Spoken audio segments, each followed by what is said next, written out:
He smiled before humiliating her. That was the cruelest part. The ballroom inside the Hawthorne Grand Hotel shimmered beneath layers of crystal chandeliers and soft golden light, the kind of place where every glass of champagne cost more than most people spent on dinner in a week.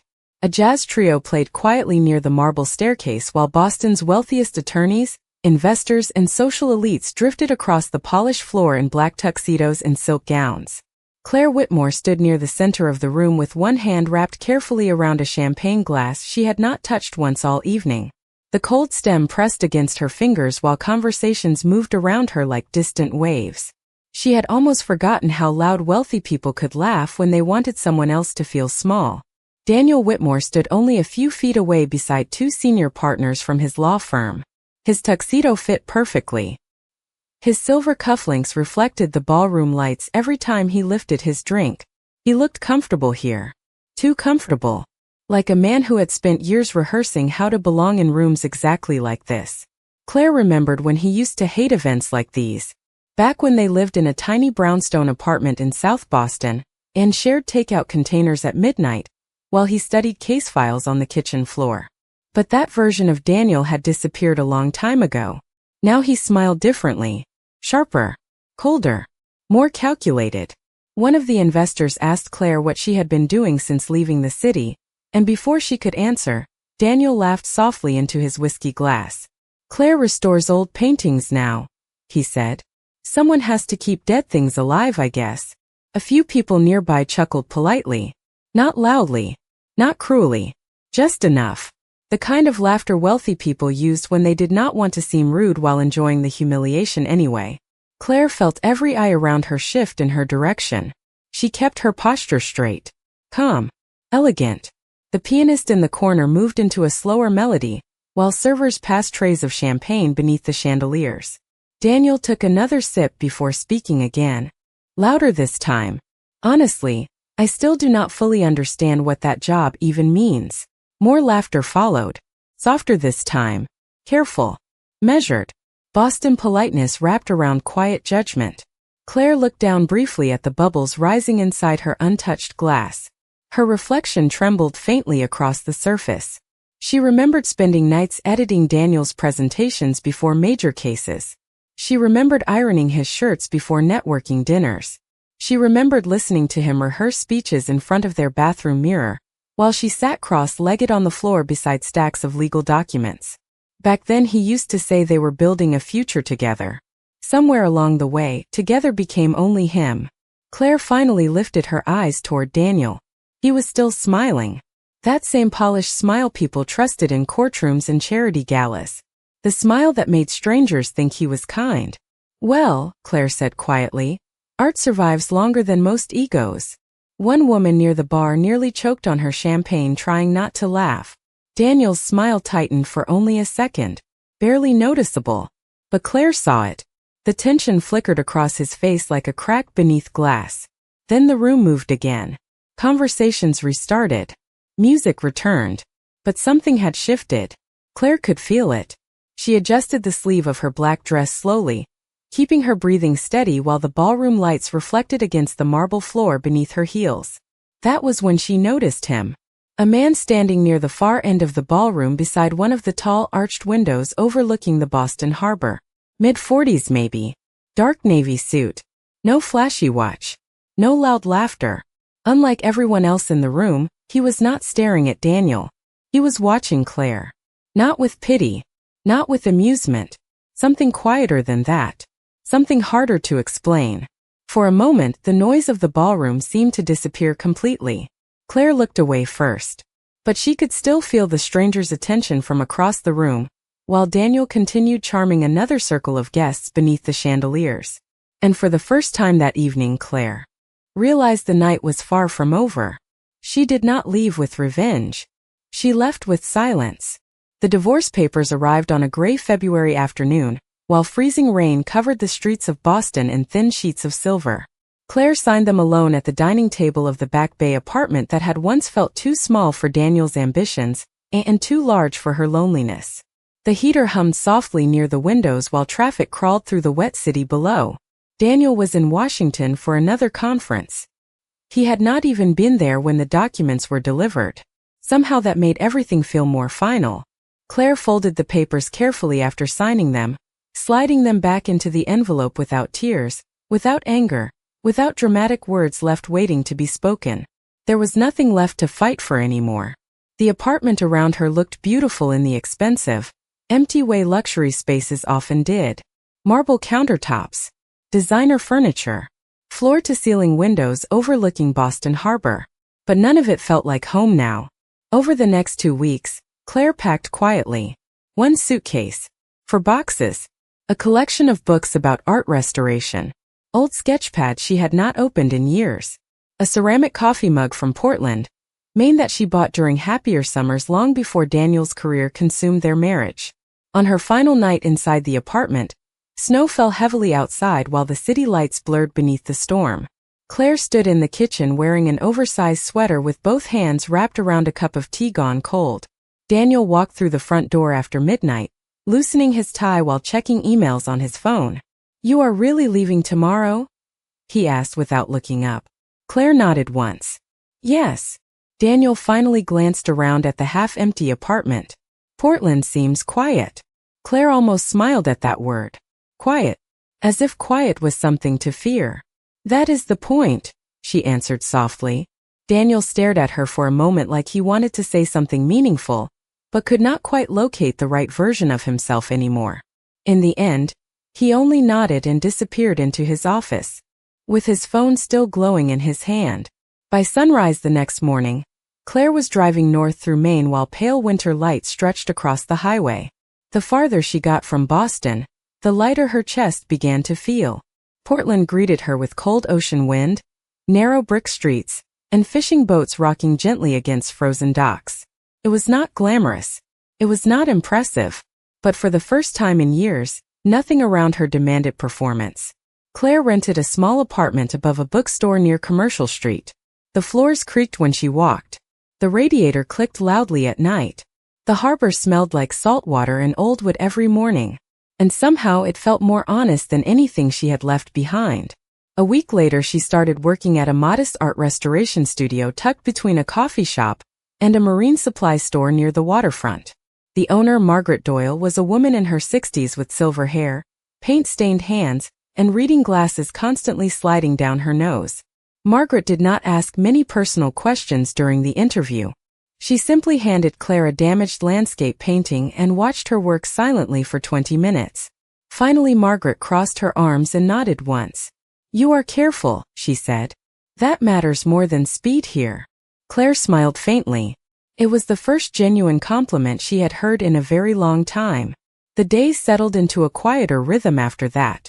Every morning before sunrise, Claire walked 6 blocks through cold harbor air while gulls circled above the fishing piers.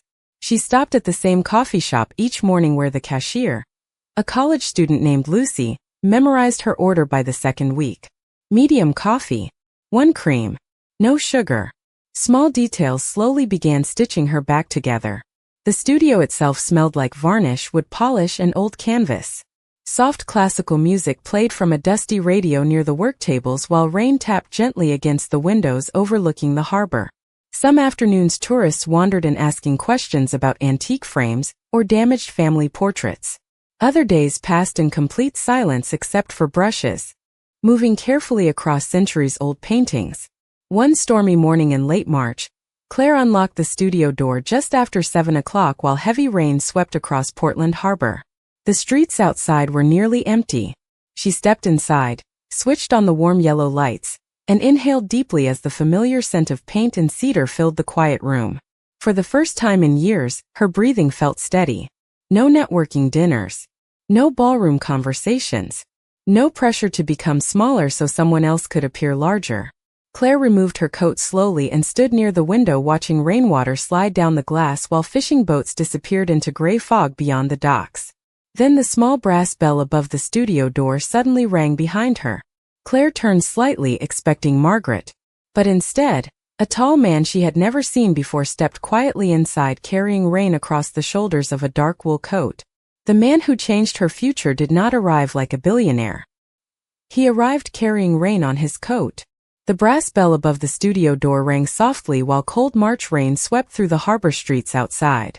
Claire looked up from the work table expecting Margaret Doyle to walk in carrying another stack of damaged canvases from one of the antique shops downtown. Instead, a tall man stepped quietly inside, closing the door behind him as water dripped from the shoulders of his dark wool coat onto the worn wooden floor. He looked around slowly, taking in the small studio with the kind of attention people usually reserved for museums or churches.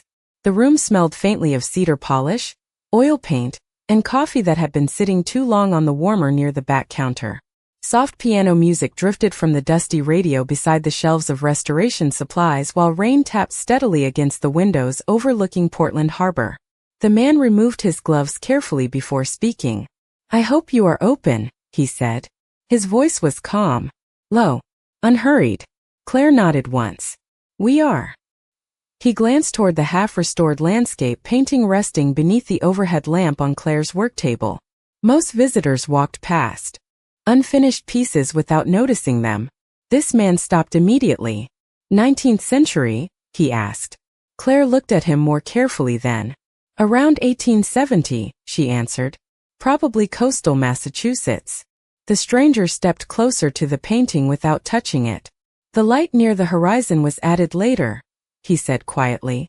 Claire blinked once, surprised. Almost nobody noticed details like that. "Most people missed that," she admitted. A faint smile crossed his face. "Most people look at paintings for decoration, not history." Outside, wind rattled the harbor signs along Commercial Street, while fishing boats disappeared behind sheets of gray rain.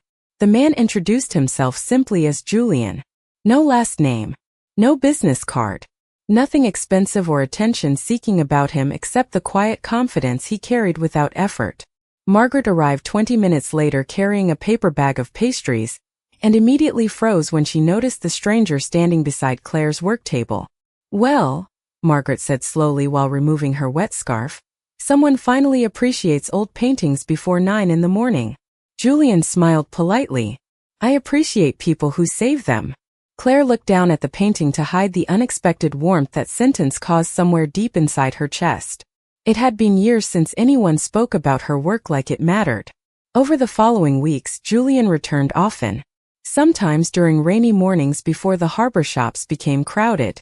Sometimes late afternoons when sunlight turned the water outside the studio windows silver and gold. He always arrived quietly, always dressed simply, and always asked questions nobody else thought to ask.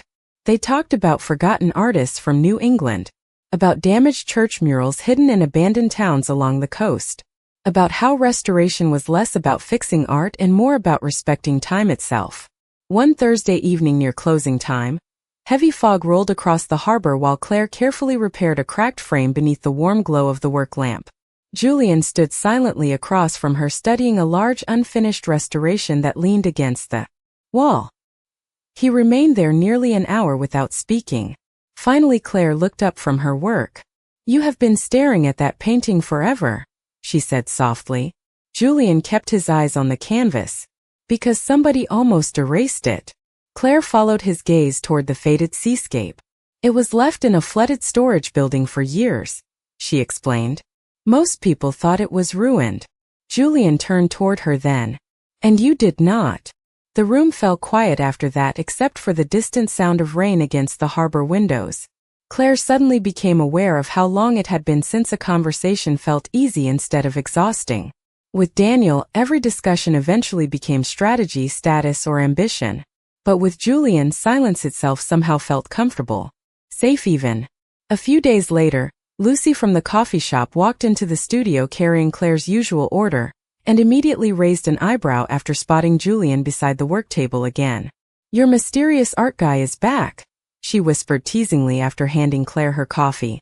Claire rolled her eyes lightly, but she noticed Margaret smiling to herself near the shelves. The small studio had begun feeling warmer lately, lighter somehow.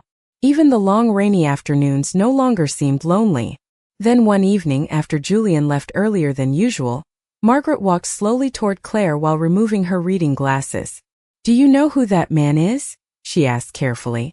Claire frowned slightly. "His name is Julian." Margaret hesitated for a moment before speaking again. Claire, that is Julian Mercer. The name landed strangely in the room. Familiar somehow. Margaret lowered her voice. Mercer Cultural Foundation. New York. Boston. Historic restoration projects worth millions. Claire stared at her in stunned silence while rain continued sliding down the windows behind them. Suddenly she remembered the tailored coats. The careful questions. The way people occasionally glanced twice at him on the harbor streets. But none of it matched the man who spent hours quietly staring at damaged paintings in a small restoration studio by the docks. Claire looked toward the door Julian had walked through only minutes earlier. And for the first time since meeting him, she realized there was far more to the stranger carrying rain on his coat than she had ever imagined. He thought the room would laugh with him again. This time it did not. The ballroom remained wrapped in warm golden light while rain streaked softly across the tall windows overlooking Boston Harbor. Somewhere near the stage, the jazz quartet shifted into a slower melody as servers refreshed champagne glasses beneath the chandeliers. But near the center of the room, tension had quietly settled over the crowd like approaching weather. Claire stood beside Julian with calm stillness while members of the gala committee continued glancing toward them from across the ballroom.